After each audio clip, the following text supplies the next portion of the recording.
Copeuch Inversiones, el sitio donde todos pueden invertir, presenta Al Pan Pan.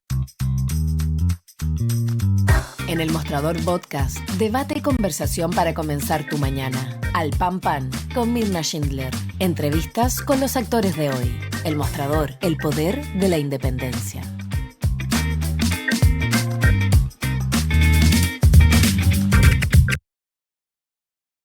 Pues estamos ya con ustedes para terminar el último día de la semana en nuestro programa y por supuesto después de los temporales que han dejado bastantes estragos, pero que por lo menos en esta, digamos, arremetida del clima, ¿no? Y del tiempo, ya estamos saliendo, afortunadamente, no sin decirles y advertirles que pareciera ser que la próxima semana habrá un nuevo frente.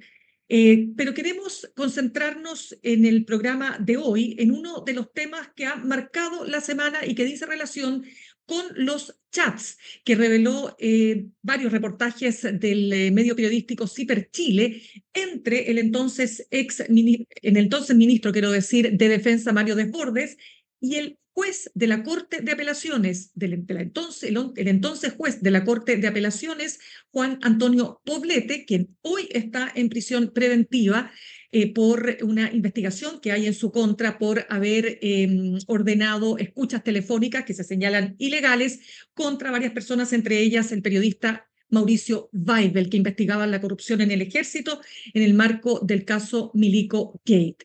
Y esos chats son los que han generado una serie de conversaciones fundamentalmente acerca de la independencia del Poder Judicial. Obviamente Mario Desbordes sostiene que esto es parte de una operación política, ya vamos a estar hablando también de aquello, y por cierto también del rol que está jugando en todo esto el Instituto Nacional de Derechos Humanos. Y queremos hacerlo con un abogado, un académico y además constitucionalista que en otras oportunidades también hemos tenido acá en nuestro programa y que nuevamente está con nosotros, Javier Couso.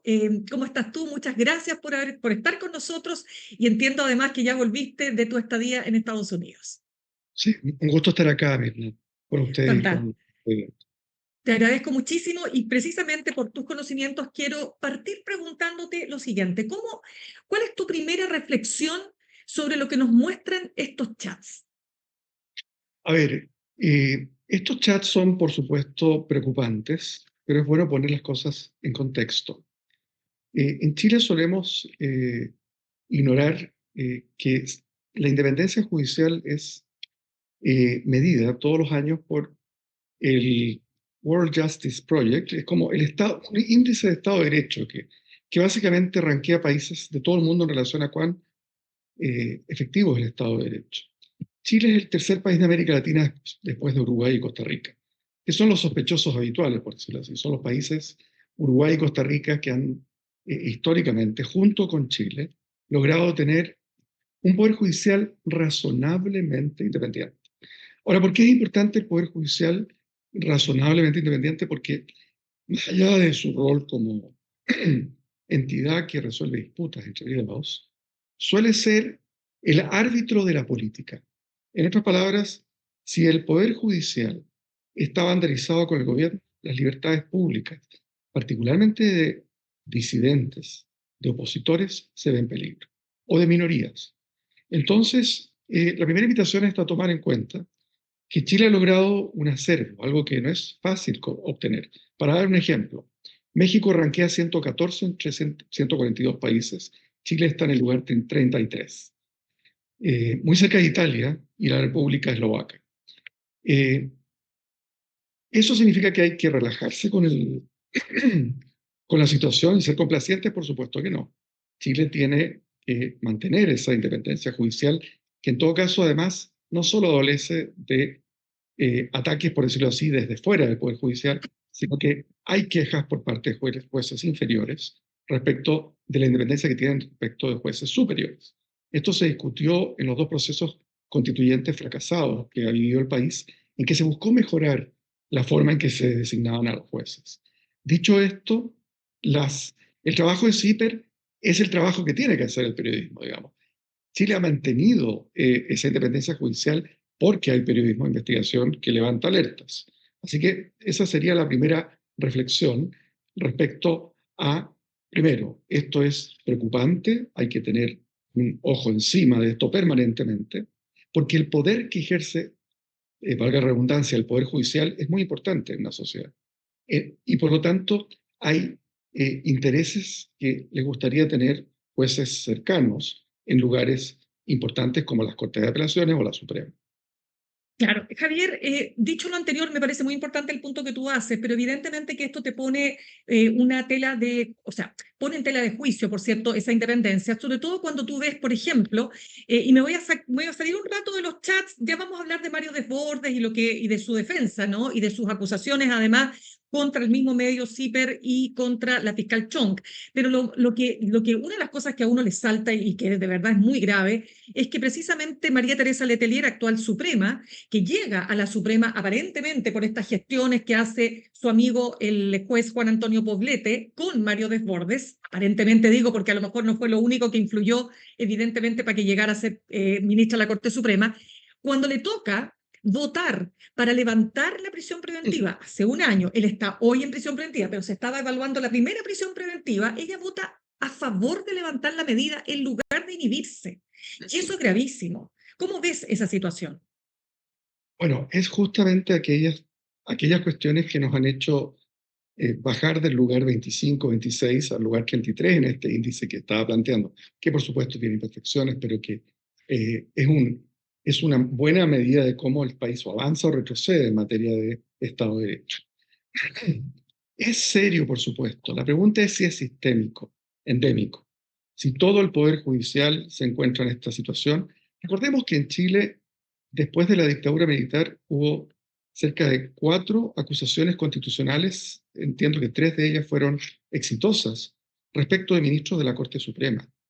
Recordemos el libro Negro de la Justicia que Alejandra Matus publicó a fines de la década del 90. O sea, tenemos dos cosas que pueden parecer contradictorias. En Chile tenemos la posibilidad de que el periodismo dé cuenta de aquellas situaciones anómalas, dé cuenta que nos enteremos de esto. Los países que mencionaba antes, que están en los peores lugares de Estado de Derecho, buena parte de América Latina, ni siquiera se entera la gente de esto. Ni siquiera hay la posibilidad de estudiar. Pensemos que Chile dobla en calidad de Estado de Derecho a la República Argentina, que está acá al otro lado de la cordillera. Pero muchas veces, insisto, no hay que generalizar y plantear que de los más de 20 jueces de la Corte Suprema, todos y todas han actuado igual. Hay que escuchar, además, hay que investigar judicialmente, la verdad judicial de lo que ocurrió en este caso. Y en ese sentido creo que, insisto, hay que tratar de ser ecuánime. En Chile contamos con una justicia razonablemente independiente, y esto es importante, Mirna, porque cuando se ataca, digamos, a toda la judicatura por estar, por decirlo así, comprada, puede ser extremadamente, si eso no es efectivo, que afecta a toda la judicatura, puede servir para que, por ejemplo, cuando alguien es condenado por un delito, sostenga yo soy inocente y fui perseguido políticamente. Claro. Esa es la realidad en la región latinoamericana. Claro, exactamente. Ahora, Javier, lo que quiero también preguntarte es lo siguiente, porque estas conversaciones, ¿no es cierto?, nos devuelven a la vieja discusión respecto de que es necesario reformar el sistema de elección de jueces, ¿no es así? De nombramiento de jueces. Lo decía esta semana en conversación con nosotros el senador de Renovación Nacional, Francisco Chaguán, ¿verdad? Que aquí hay un tema pendiente. ¿Te parece que está pendiente? ¿Cuál debiera ser ese sistema de nombramiento de jueces? A ver, nuevamente, este es algo que se debate mucho en la región y en otros países del mundo. Justamente la semana pasada, después de elegir a la presidenta de México, el presidente saliente, López Obrador, insistió en una reforma que, bajo la premisa de terminar con la corrupción y el elitismo supuesto del Poder Judicial de México, busca elegir democráticamente a jueces de todas las cortes federales de ese país. La experiencia de elección democrática de jueces ha sido catastrófica en los países en que se ha ensayado. Terminan básicamente las nóminas siendo preparadas por un partido político hegemónico, y el país suele ratificar porque es muy difícil para un ciudadano, una ciudadana de a pie, entrar a analizar cuáles son los antecedentes de los jueces que le presentan en una nómina que viene con bloque. Esto pasó en Bolivia. En la nueva constitución de Bolivia del año 2009 se eligen democráticamente a jueces, pero en definitiva ha terminado eso afectando seriamente la independencia judicial. En Chile tenemos una tradición ya centenaria, donde el inicio de la nominación de los jueces radica en la propia Corte Suprema y Corte de Apelación. Luego interviene el presidente y, en definitiva, el propio Parlamento para los altos magistrados, en el caso de la Suprema. Los tribunales inferiores es más bien distinto, no quiero entrar ahora en el detalle porque va a confundir. Los otros modelos crean un consejo de la magistratura. Este consejo, de hecho, estuvo en el primer proceso constituyente, y normalmente ahí la discusión es que haya una suficiente cantidad de jueces para que no ocurra lo de Argentina, que en definitiva se politizó el Consejo de la Magistratura. En realidad, todos los mecanismos, los diseños de ingeniería constitucional dependen de una cierta cultura de la independencia. Que cualquier sistema que se ensaye puede terminar severamente politizado y peor que como estábamos hoy día. Entonces, hay que, por decirlo así, la ingeniería constitucional da un marco, un desde, pero tiene que haber ciertas, digamos, culturas institucionales, y ahí es donde, por ejemplo, la cultura de llamados telefónicos, de favores políticos, son muy negativas. Y en este sentido, a mí me ha llamado la atención dos cosas respecto, ya entrando a la contingencia esta semana. Tanto el hecho de que el INDH nombre solo algunos de los jueces involucrados en estas, habiendo y también de personas que hicieron gestiones, como el hecho de que quienes aparecen, por decirlo así, mencionados en la querella del INDH, no se preocupen del fondo de la cuestión. Acá es problemático que aparezcan llamados que pudieran dar la idea de que hay intereses que van más allá del bien común en la decisión de quién se nombra.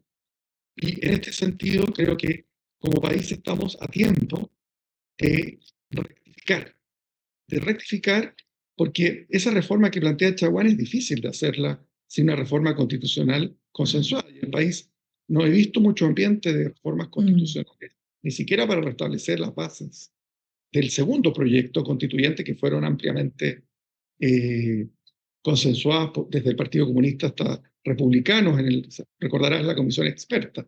Ahí habían mejoras interesantes que se podrían implementar relativamente rápido, pero claramente, como no se ve ambiente de esa reforma constitucional al Poder Judicial, yo diría que en este momento lo clave es que las instituciones que observen el periodismo, el Colegio de Abogados, la Asociación Nacional de Magistrados, operen. Y cuando digo operen, creen sentido común, enfaticen la importancia de la independencia de la judicatura, que para los ciudadanos puede sonar algo abstracto, teórico, pero que es tan clave como que si no se resuelve bien la independencia, la forma de nominar a los jueces, todos nuestros derechos no valen el papel en el que están escritos. Los derechos fundamentales dependen de un juez imparcial, una jueza imparcial, tribunales imparciales. Y eso se logra no solo con ingeniería constitucional, con diseños de este tipo o del otro, sino que también con una sociedad civil, con un periodismo, con colegios de abogados y asociaciones de magistrados vigilantes. Claro, Javier, déjame contar que estamos conversando con el abogado constitucionalista y director del doctorado en Derecho de la Universidad Diego Portales, Javier Couso.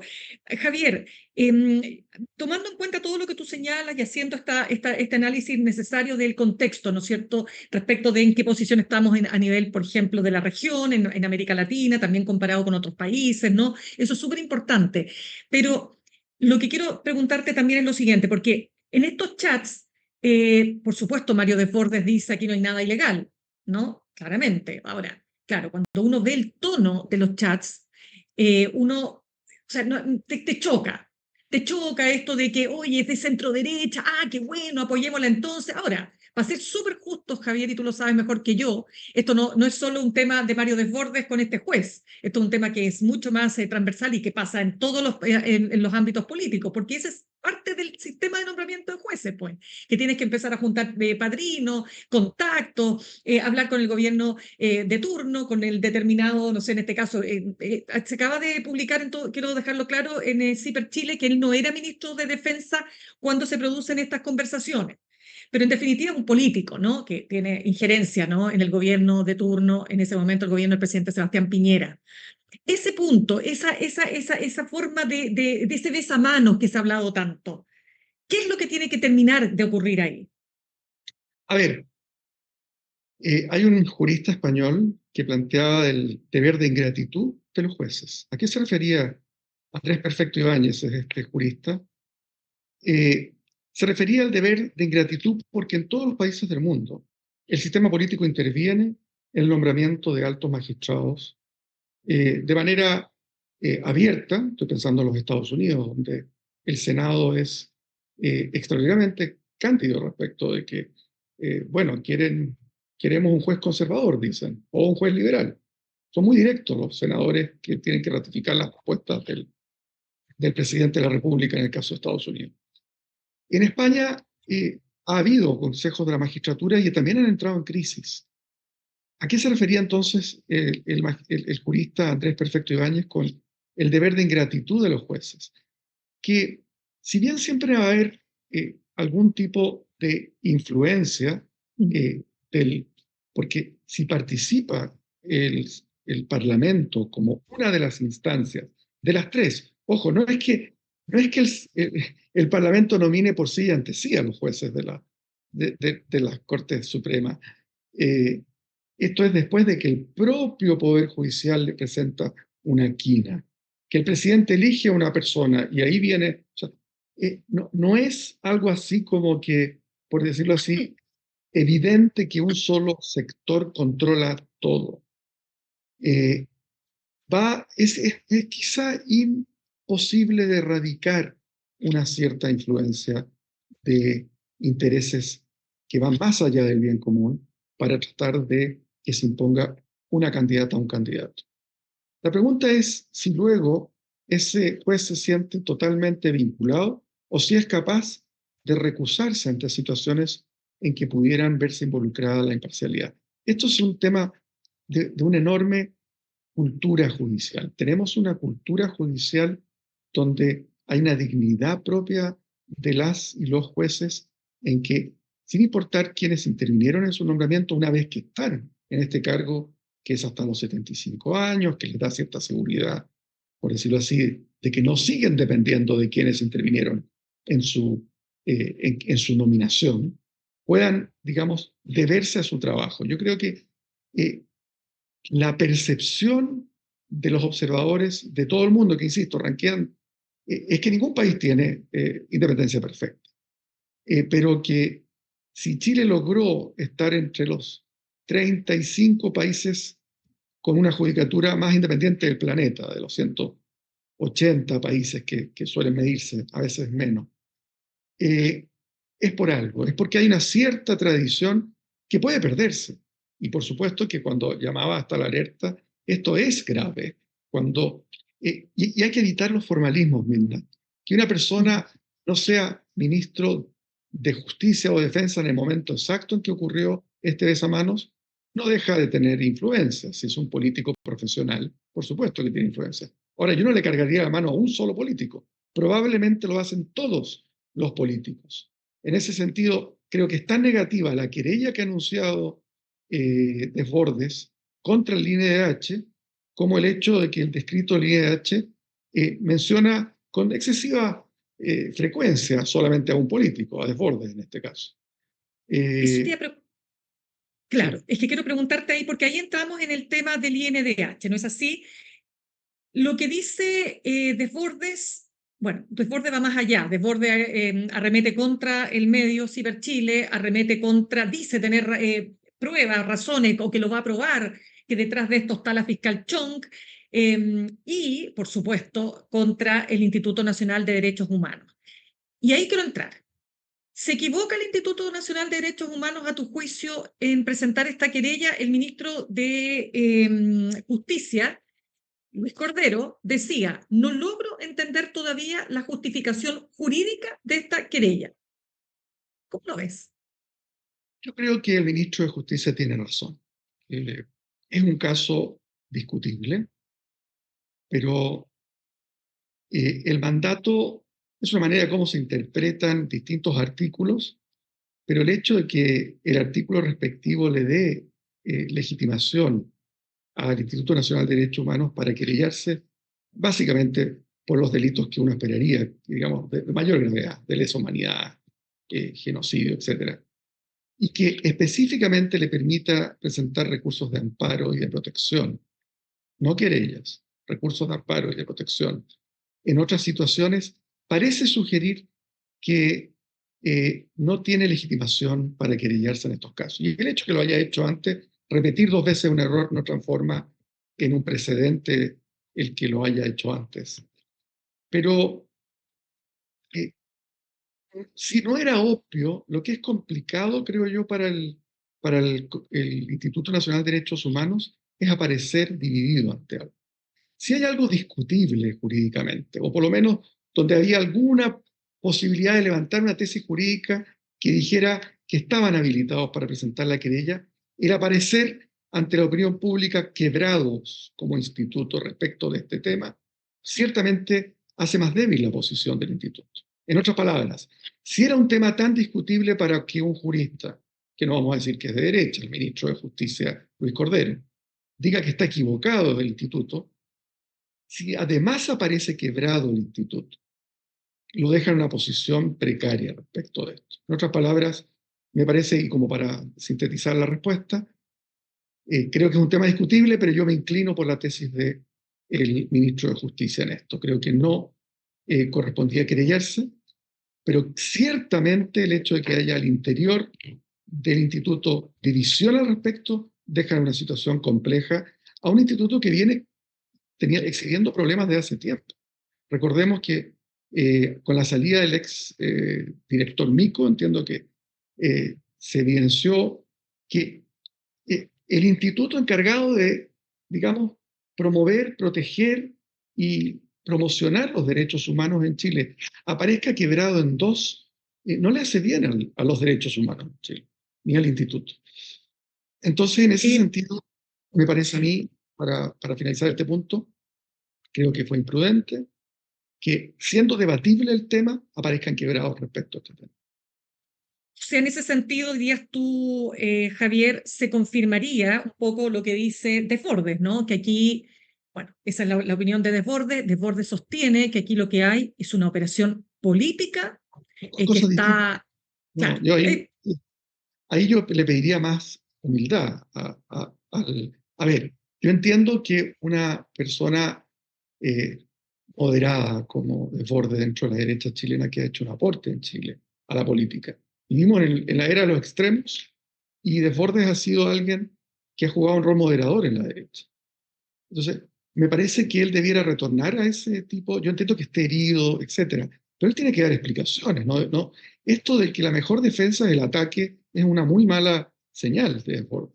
Desbordes ha sido un político razonable en Chile, pero él está en este momento en necesidad de dar explicaciones, no de pedirles. Acusar de montaje, acusar a una fiscal de la República, acusar a CIPER, que hace su trabajo. Los periodistas podrán equivocarse o no, pero esto de que plantear teorías conspirativas de montajes simplemente me parece a mí que solo enredan la situación. No funciona además porque presumiblemente el ministro Cordero, que es parte de un gobierno en que está el Partido Comunista y el Frente Amplio, estarían remando contra este montaje. O sea, me parece a mí que personas razonables como Desbordes deberían hacerle honor a su trayectoria de moderación y no entrar en una espiral de acusaciones de montaje. Los países, esos propios de otros países de la región, que insisto, como no tienen una justicia independiente, es muy fácil, digamos, que todo sea una teoría conspirativa. Bueno, es lo que decía Mauricio Weibel, el periodista que está detrás, ¿no es cierto?, de esta investigación en contra de Juan Antonio Poblete, el ex juez, ¿no? Que finalmente lo que tú criticas de Venezuela o lo que tú criticas de Nicaragua, que persigue a los periodistas, bueno, se instala esa persecución, o sea, como que los periodistas de Ciber Chile, ¿no es cierto?, están en una suerte de trenza con la fiscal Chong y el Partido Comunista, porque ya por añadidura el Partido Comunista, porque además se le va a sacar siempre que la fiscal Chong fue militante de la Juventud Comunista, entonces tiene, ya, ¿te fijas? Entonces, claro, entramos en un mundo súper complejo, pero quiero, solamente porque quiero pasar a otros temas, preguntarte a propósito de lo que pasó la semana pasada, que dice relación ahora en la otra vereda con Daniel Jadwe, ¿no? Porque, ¿qué es lo que se instala también? Es que la situación de Daniel Jadwe respondería, ¿verdad?, a un sesgo, eso está en una carta que se firmó por más de 1.500 personas apoyándolo, que había sesgo, ¿no es cierto?, que no había objetividad e imparcialidad, y que finalmente la prisión preventiva, en el caso de él, y eso es lo que te quiero también preguntar, es una medida desproporcionada. ¿Crees tú que a la luz de lo que ha pasado con Daniel Jadwe, se reinstala la vieja discusión de si acaso en Chile la prisión preventiva está funcionando como una sentencia previa y hay un abuso de la prisión preventiva? Es que hay dos temas que son completamente diferentes. Una cuestión es que Jadwe señale que está siendo perseguido políticamente por parte de la Fiscalía y que presumiblemente entonces habría complicidad de tribunales que acceden a esta prisión preventiva contra él por razones espurias y no por razones jurídicas. Y otra cosa diferente es el análisis sobre si en Chile se está mal utilizando la prisión preventiva. A mí me llama la atención que el Partido Comunista, habiendo apoyado prisiones preventivas de otros alcaldes de signo político opuesto, no hayan puesto grito en el cielo cuando fueron objeto de prisiones preventivas. O que no hayan puesto el grito en el cielo por los miles de chilenas y chilenos que están bajo prisión preventiva, porque hay un abuso de la prisión preventiva en Chile, generalizado. Tuvimos que esperar a que un ex candidato presidencial o un ex precandidato presidencial sufriera él la prisión preventiva para que se movilizara el Partido Comunista para señalar que es inaceptable, que lo es, que cerca de entiendo que es un cuarto o más de la población penal en Chile no está privada de libertad porque hayan sido condenados, sino que están en prisión preventiva por largos meses y a veces años. O sea, la tendencia, esto es muy importante en un contexto de populismo punitivo donde se pide prisión preventiva para todos. La idea de la prisión preventiva sabemos que tiene una tensión con la presunción de inocencia. O sea, la presunción de inocencia no dialoga bien con la prisión preventiva. Es cierto que si hay un delito en que una persona es, digamos, pillado, digamos, flagrante, es lo que llama fragancia, que básicamente la persona, digamos, entró a un colegio, asesinó a 10 niños, como ha pasado en los Estados Unidos, no dictar la prisión preventiva en ese caso, por supuesto, sería irracional. Pero en Chile estamos en el otro extremo. O sea, ya no es un tema de flagrancia, sino que es un tema de que es casi como por comodidad o por miedo a la reacción de la población, que asume que cualquier persona informalizada es culpable. Entonces, como para sintetizar este punto, es absolutamente un doble estándar acusar un montaje, una persecución política, lawfare, que es una palabra que anglosajones han adaptado, esta idea de que se ocupa a la Fiscalía y al Poder Judicial para la presión política de un cierto grupo. Cuando hay evidencia de que han sido, digamos, ¿qué tienen en común el Partido Comunista con la UDI? Y ha habido alcaldes UDI que han estado, digamos, sometidos a prisión preventiva por situaciones análogas, y alcaldes comunistas. Entonces, la conspiración sería de quiénes contra un universo que incluye tanto al Partido Comunista como la UDI. Me parece que eso es francamente poco razonable de sostener. Ahora, bienvenido sea el debate sobre la prisión preventiva. Ahora, bienvenido sea que empecemos a valorar las garantías en este contexto. Ya, pero para ti hay un abuso de la prisión preventiva. Pero por supuesto, eso es algo que está documentado, además. Mira, no es Yo no soy especialista en derecho procesal penal, pero está documentado en muchos informes de especialistas en derecho procesal penal. Menciono trabajos del profesor Duche, colega de la Universidad Diego Portales, pero también de otras entidades, acerca de cómo en Chile algo que comenzó siendo excepcional después de la reforma procesal penal de comienzo de los años 2000, fines del siglo pasado, comienzo de este siglo, lentamente ha ido aumentando, probablemente producto de una demanda por mano dura. Quienes prometen mano dura, lo que quieren es esto: meter a la mayor cantidad de gente posible en prisión preventiva y después, lo lamento, era inocente. Bueno, ¿quién le devuelve el año que estuvo en la cárcel? Me parece que es inaceptable los grados de, digamos, lo fácil con que se decretan prisiones preventivas en Chile. Vamos a un último tema, Javier, ¿te parece? Que tiene que ver con lo que ha pasado, y aquí quiero cambiarme de tema, en el sentido de lo que ha ocurrido con la rectora de BES, con los acampes que se están haciendo en distintas facultades en la Universidad de Chile en favor de no solo la causa palestina y de lo que está pasando, por supuesto, la tragedia palestina, sino también pidiendo que se corten relaciones con las universidades de Israel, ¿verdad? Y ahí hay una polémica instalada. ¿Tú qué has hecho clases tanto en Estados Unidos y que conoces, por supuesto, ese fenómeno que parte allá en Estados Unidos con los acampes por Palestina? Y también haces clases en los Países Bajos. ¿Cómo observas lo que está pasando en la Universidad de Chile y lo que ha pasado con la rectora? A ver, una primera consideración de contexto que yo creo que es siempre importante.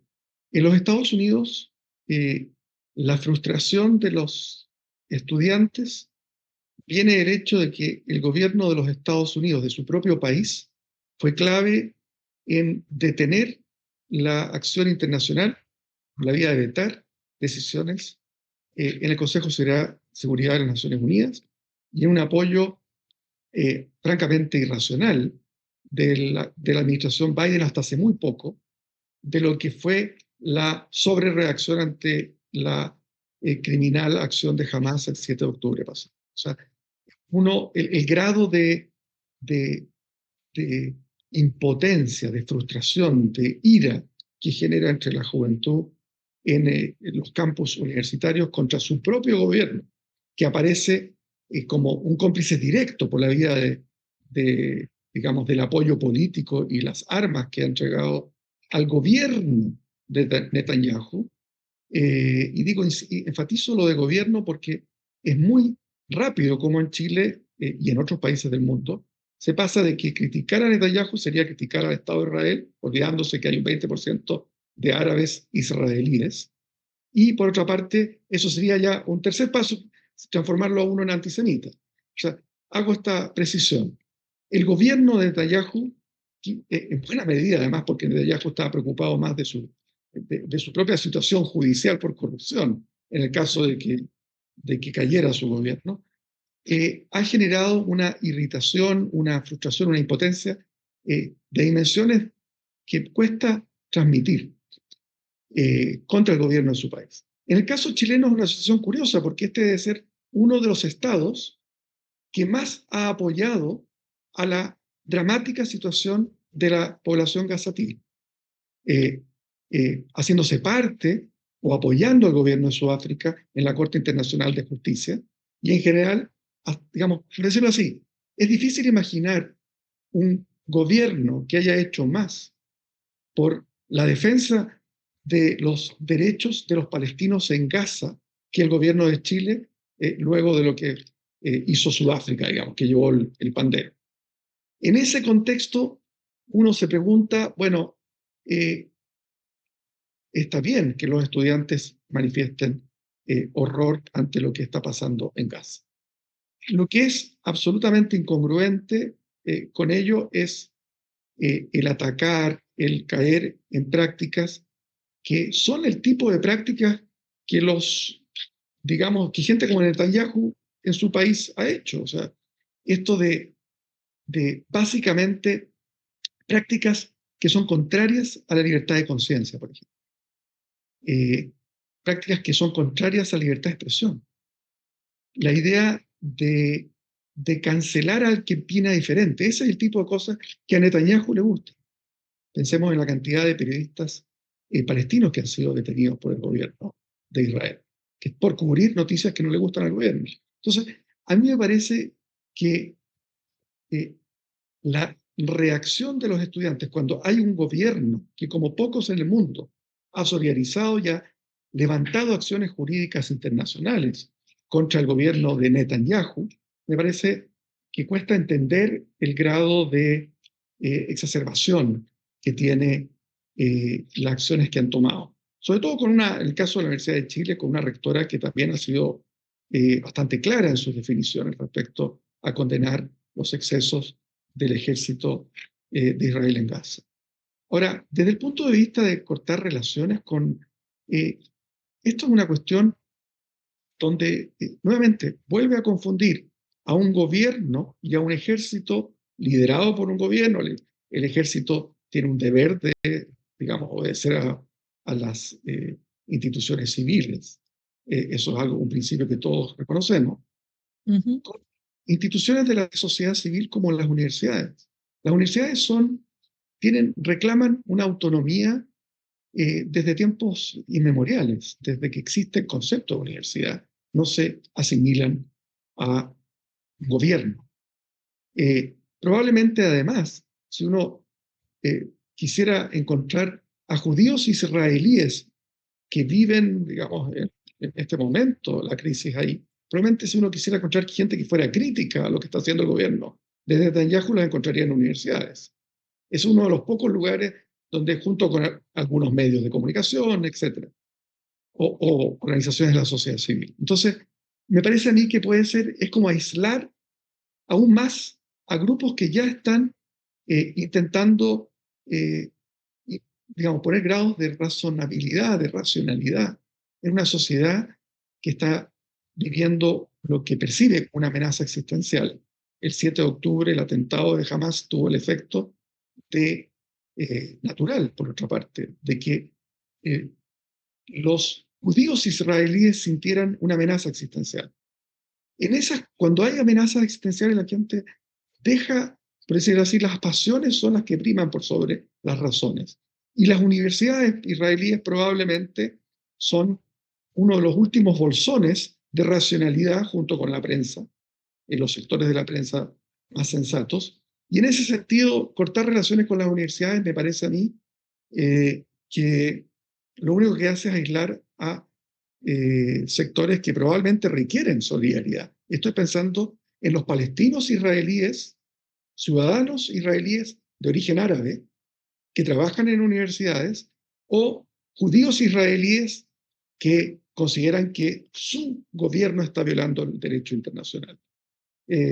Full disclosure, como dicen los anglosajones, yo no tengo ningún proyecto con Israel, no, pero si lo tuviera, probablemente sería en el ámbito del Estado de Derecho e independencia de la judicatura. Nosotros nos olvidamos que el atentado de Hamas tuvo el efecto político de apoyar a Netanyahu cuando estaba en un momento muy difícil y tratando de destruir la independencia judicial. Mira cómo los dos temas que hemos hablado esta mañana, la sociedad civil israelí, los académicos israelíes de las facultades de Derecho, estaban marchando para defender el ataque a la Corte Suprema por parte de Netanyahu. Entonces, vamos a cortar relaciones. Supongamos que tuviera yo un proyecto sobre independencia judicial y hubiera colegas abogados en la Universidad de Tel Aviv. ¿Qué sentido tiene que cortara ahora cuando mi gobierno, además, está siendo el gobierno de Chile, está siendo de los gobiernos que está en la frontera, por decirlo así, junto con el de Sudáfrica y otros, de la búsqueda de condenas jurídicos internacionales en la Corte Internacional de Justicia y en la Corte Penal Internacional? Entonces, a mí me parece que esto es contraproducente, con opinión personal, por supuesto. Entiendo que es algo debatible y podríamos tener un buen debate en Chile sobre el tema.